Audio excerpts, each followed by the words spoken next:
This is Bedtime Stories, Grownup Edition, Collateral Damage, Part 5. When we left off, Stephanie and Pastor Corey had it out.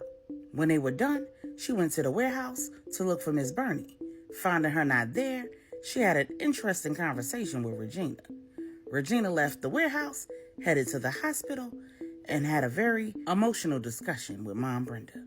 At the conclusion of that conversation, MomBrenda asked about Donovan and Veronica, and she had Regina call Angela. Angela filled them in on the happenings at the estate and let them know that LJ and Miss Bernie were heading to Moline to find Veronica's mother's family and see if they knew where she was, and that Q headed to Veronica's house to see if he could find any evidence that would lead them to her trail. She also told them about a conversation that LJ had with his baby sister Rennie. Last season, LJ and his older sister Lauren had Rennie committed to a psychiatric facility. Rennie had been kidnapped during the attack on the St. James and Johnson families, and after she was rescued by Q, she became infatuated and obsessed with him. As time progressed, she became more and more unhinged, and despite her friends' and family's best efforts, she was not able to snap out of it and come back to reality. So Angela ends up putting a pause on her and orchestrating a plan to have her involuntarily committed overseas, far, far away from them, at a facility that would keep her there, whether she wanted to be there or not, as long as it took to get her mind right. The issue wasn't just her obsession with Q.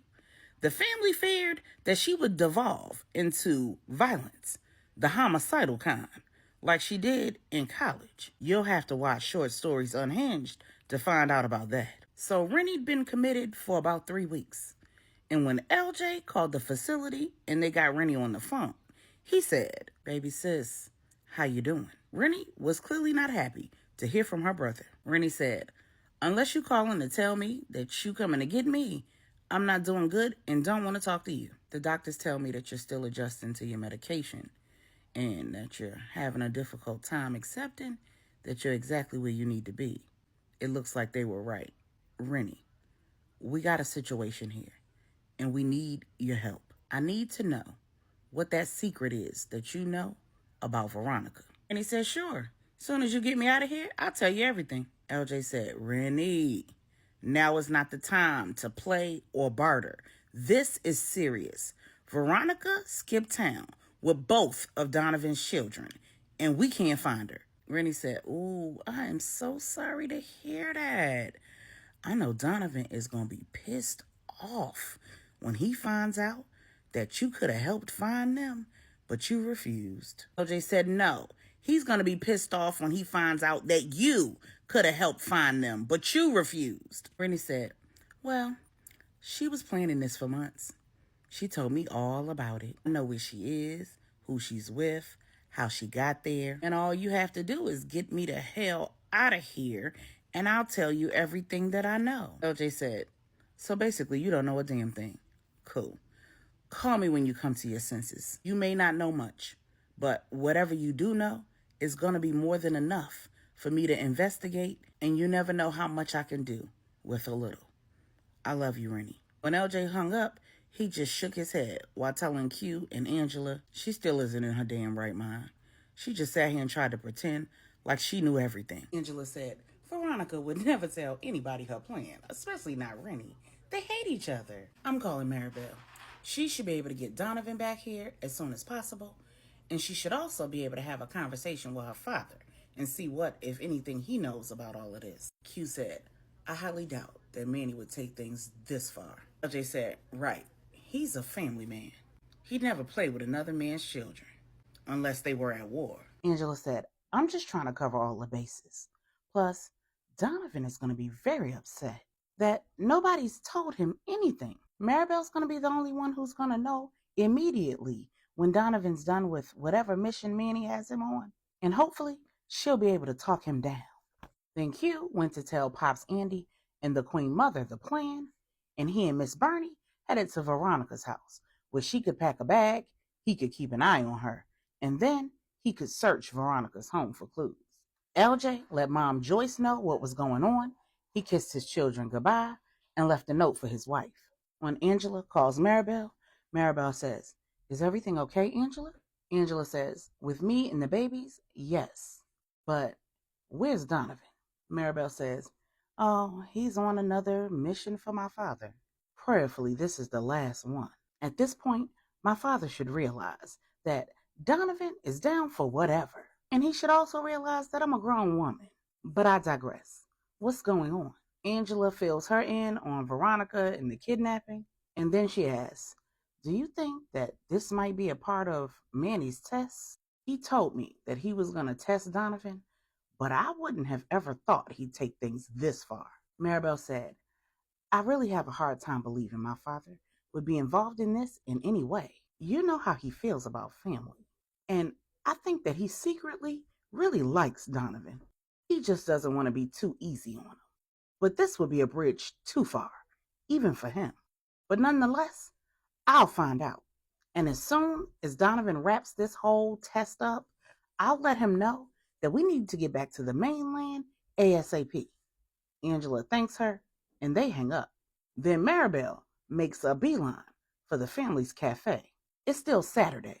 Donovan is out surveying the two security guards, and again, they're out shopping and getting ready for their evening. Manny is enjoying an afternoon with his partners at the cafe that he owns. When Maribel storms in, Manny looks up and knows that it's about to get real. Maribel says, "I need to talk to you right now."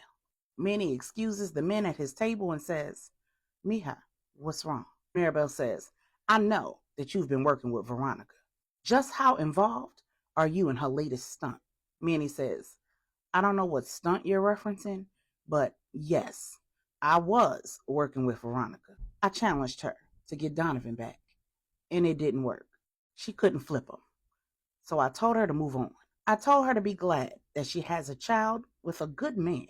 I knew that she was in a financial bind, so I gave her the money that I promised her after all." Maribel said, "How much money did you give her, Poppy?" Manny said, "Oh, just $1 million. I told her that instead of paying her for a job well done, I was paying her not to be a thorn in Donovan's side, not to give him or you a hard time, and not to make herself your enemy." She agreed, and then I wired her the money. Maribel asked him flat out, "Did you have anything to do with Veronica kidnapping Donovan's children?" Manny said, "She did what?" And then he slammed his hand on the table. Manny said, "I would never. And what the hell is she thinking? Not only is Donovan not the kind of man you play with like that, but she has the St. James and Baptiste legacy in her hands. When Nigel and Samuel find out about this, she's a dead woman." Nigel is Pops Andy's younger brother, and he's the head of the St. James crime family. And Samuel is the Queen Mother's younger brother, and he's the head of the Baptiste crime family. Maribel says, "The issue, Poppy, is that Donovan gave Veronica $500,000 that day. So, in total, she has at least $1.5 million. That's enough to get missing for real and stay missing for a very long time." Manny says, "It's not enough to stay missing from me for very long at all. I'll find her, and I'll call the Queen Bee right now. Don't tell Donovan yet. He needs to stay focused. As a matter of fact, as soon as he's done, he'll want to talk to me. And when we're done, I'll let him know that he needs to go home immediately. Make sure you go with him. He's going to be flying a plane. He needs to remain focused, and he doesn't need any stress in the cockpit." Meanwhile, in Dallas, Hugh has searched Veronica's house from top to bottom and found absolutely nothing. Not a clue, not a hint. Veronica has done an excellent job of covering her tracks, which leads Q to believe that she had to have some help. He calls Manny himself, and he says, "Listen, man, I trust you. I have to believe that you're not the kind of man who would put another man's children in danger.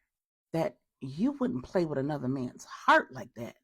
If the goal is to get my brother to leave your daughter alone, he'll leave her alone. I just need these kids back home before he comes back." Manny said, "Maribel just told me, and you have my word, that I have absolutely nothing to do with Veronica taking Donovan's children. But you also have my word that I will find her. I'd kill a man, bring him back, and kill him again if he played with my kids." I know these young gangsters have no loyalty, no honor, and no code. But I'm not young, and I'm not a gangster. Everything I am and everything I do is for my family. And I'm not responsible for what anybody else calls me. But I call myself a man. And men leave women and children out of their beefs. If I had a beef with a man, I'd take it to him. I don't have a beef with your brother. And even if I did, I would never dishonor your mommy and poppy by allowing someone else to keep them from their grandchildren. Hearing that, Q knew beyond a shadow of a doubt that Manny had nothing to do with Veronica's decision. Then Manny said, so you know, she has $1 million of my money. Now, it was payment for trying to get Donovan back and to keep her out of Donovan and Maribel's hair when she failed. I had no way to know what she had planned. Then Q says, thank you for humoring me and for telling me about the money. Now, I understand that you're going to help, but we got to keep working on this. I need a favor. Manny said, anything. Q says, we're going to need Lorenzo.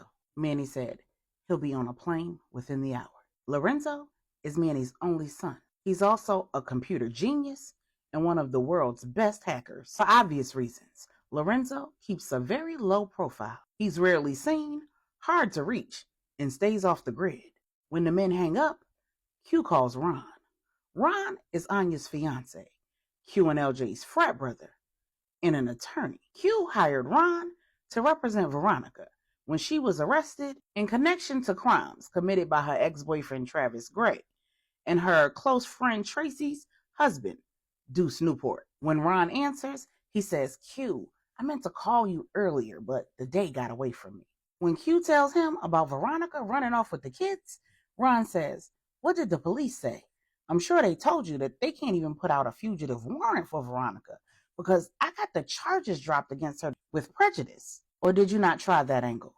I'm sure that at the very least they could put kidnapping charges against her for baby Chance. Q said, bro, we didn't call the police. Donovan is on the island. He doesn't even know about this. So we don't have any legal standing to even take that step. Plus, knowing Donovan, he's not going to want the police involved. Ron asked, what?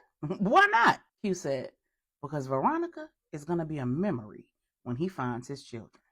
He's going to go nuts. And he isn't going to want the police anywhere near that. Ron said, well, let me know how I can help legally. Q said, I need your brother Rudy's number. Ron's brother Rudy is a cyber intelligence officer for the CIA. He was instrumental in helping Q and LJ find Ace Newport, the ringleader of the threat against the family. When Ron gives Q Rudy's number and Q calls Rudy, he says, yo, I need a favor.